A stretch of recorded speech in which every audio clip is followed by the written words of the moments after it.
So obviously we're going to be talking about more about fats. This is kind of the source of why we're here.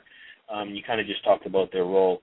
Why do you think there's such a misconception about healthy versus non-healthy fats? The misconception started very quickly in the 1940s when the agricultural chemists found that they could fatten their animals faster if they poisoned their metabolic systems with an anti-thyroid drug, and they would get fat on very little food. Then that turned out to leave a carcinogenic residue in the meat. So they found out that corn and soybeans contained these polyunsaturated fats that would suppress the respiration of the animals and make them get fat on very little food. But in the process, they found that they were getting these yellow fat disease and brain degeneration, degeneration of the gonads, infertility, and so on.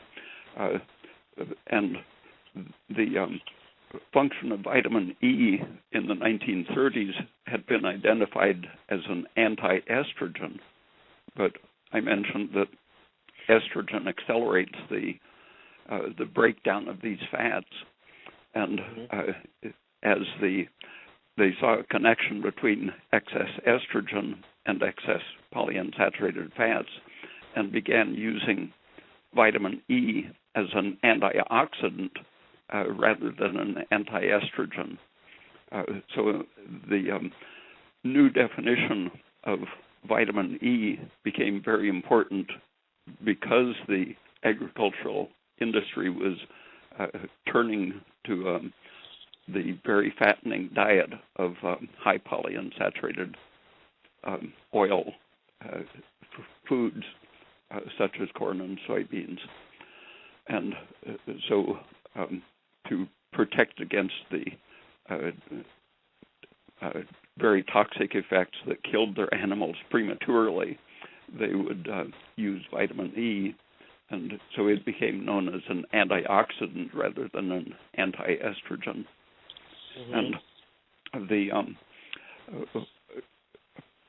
medical people noticed that the cholesterol was lowered in the process of eating a lot of these polyunsaturated fats, and that led to the